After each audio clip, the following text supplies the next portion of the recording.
అందరూ ఒకటే అని మన హిందువులకి మాత్రమే ఉంటుందేమో, అందరినీ సమానంగా చూడాలని. మిగతా వాళ్ళు ఎప్పుడూ అలా ఆలోచించరు. రేపు రామ పట్టాభిషేకం జరుగుతోంది కదా, జనవరి 22న. ఎన్నో ప్రభుత్వాలు వాళ్ళ రాష్ట్రాలలో స్కూళ్ళకి సెలవులను ఇచ్చేశారు, ప్రభుత్వ సంస్థలకి సెలవులను ఇచ్చారు. అలాగే ఆంధ్రప్రదేశ్లో సెంట్రల్ గవర్నమెంట్ ఉద్యోగస్తులకి కూడా సెలవుల్ని ప్రకటించారు. కానీ విద్యా సంస్థలకి మాత్రం సెలవుని ప్రకటించలేదు. ఆఖరికి పొరుగు దేశాల్లో పనిచేసే భారతీయులకి కూడా వాళ్ళ గవర్నమెంటు ఆ రోజు కార్యక్రమాలను చూడటానికి అనుమతిని ఇచ్చింది. ఆంధ్రప్రదేశ్ గవర్నమెంట్ ఇవ్వలేదు. కేరళ, కర్ణాటక, పశ్చిమ బెంగాల్ అలా 2-3 రాష్ట్రాలు కూడా ఇవ్వలేదు. సరే, ఆంధ్రప్రదేశ్లో మొన్న ఏం జరిగిందో తెలుసా? ఎక్కడో ఏదో ప్రారంభోత్సవం జరుగుతోంది.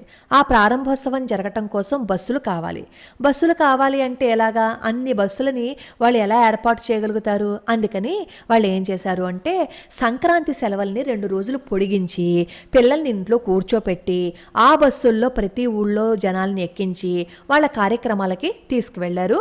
వాళ్ళ కార్యక్రమాలను విజయవంతం చేసుకున్నారు. దాన్ని ఎవరు తప్పు పట్టరు, తప్పు పట్టం కూడా మనం. అయితే మరి 21వ తారీఖు వరకు సెలవులనిచ్చి 22వ తారీఖున పిల్లలకి స్కూళ్ళు పెట్టడంలో ఆంతర్యం ఏమిటి నాకు అర్థం కాలేదు. ఈ విషయమే నేను మా పక్కింటి వాళ్ళని ఎవరినో అడిగితే, అవునండి మొన్నే పండగ సెలవులు ఇచ్చారు కదా, ఆ తర్వాత 2 రోజులు పొడిగించారు కదా, అస్తమాను సెలవులు ఇస్తే ఏం బాగుంటుంది, పిల్లల చదువులు పాడైపోదా? 22వ తారీఖున రాముడు పూజ ఇంట్లో పెద్దవాళ్ళు చేసుకుంటారు, పిల్లలకి ఏంటి సంబంధం అని చెప్పి అడిగారు. అంటే పిల్లలకి ఏంటి సంబంధం అంటే, రాముడిని చూసి నేర్చుకోవాల్సింది ఎవరు? పెద్దవాళ్ళు కాదు, పిల్లలే నేర్చుకోవాలి. అయినా ఎన్నో శతాబ్దాలుగా మనం దేనికోసమైతే ఎదురు చూస్తున్నామో దానిని మనకి కళ్ళకి కట్టినట్లు ఎదురుగుండా లైవ్ టెలికాస్ట్ ఇస్తుంటే దాన్ని చూడడానికి వచ్చిన అవకాశాన్ని మనకి కాకుండా చేస్తూ దానిని సమర్థిస్తున్నారు అంటే ఒక్కసారి మనం ఆలోచించుకోవాలి. మన పొరుగు దేశమైన అమెరికాలో ఏం జరిగిందో తెలుసా? 21 నగరాలలో కార్లతో ర్యాలీలను నిర్వహించారు. ఎంత అద్భుతంగా రామ కీర్తనలను, రామ భజనలను వాళ్ళు చేస్తున్నారో తెలుసా?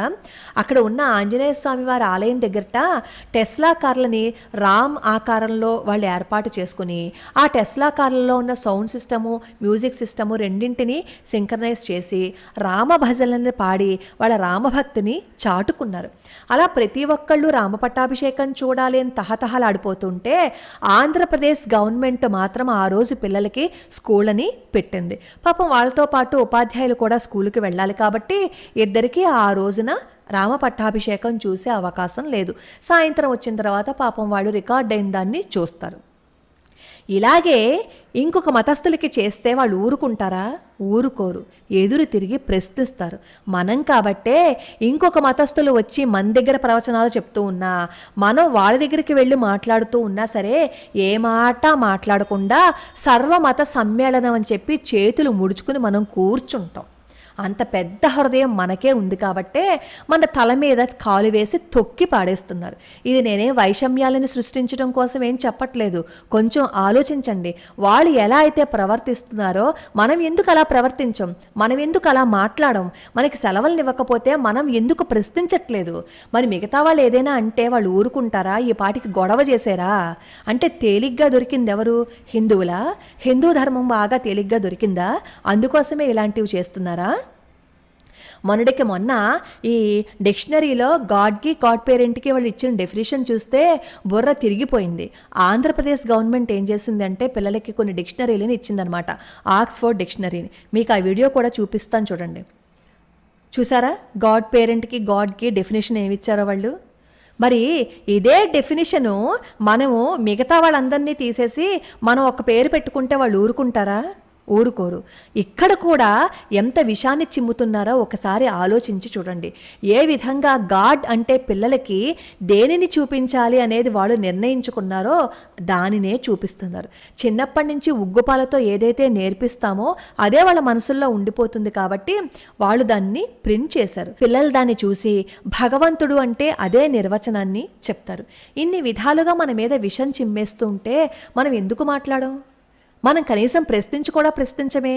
ఇన్ని సంవత్సరాలుగా, ఇన్ని శతాబ్దాలుగా మన మీద ఎప్పుడూ దాడులు జరుగుతూనే ఉంటాయి. అయినా సరే మనం మాట్లాడం, అసలు మనం అర్థం చేసుకోం, ఎప్పటికీ వాళ్ళనే పొగుడుతాం. మరి మనమెందుకు వీళ్ళందరినీ ప్రశ్నించం? మనమెందుకు నోరు మూసుకుని కూర్చుంటాం? కనీసం వాళ్ళని చూసైనా మనం నేర్చుకుందాం.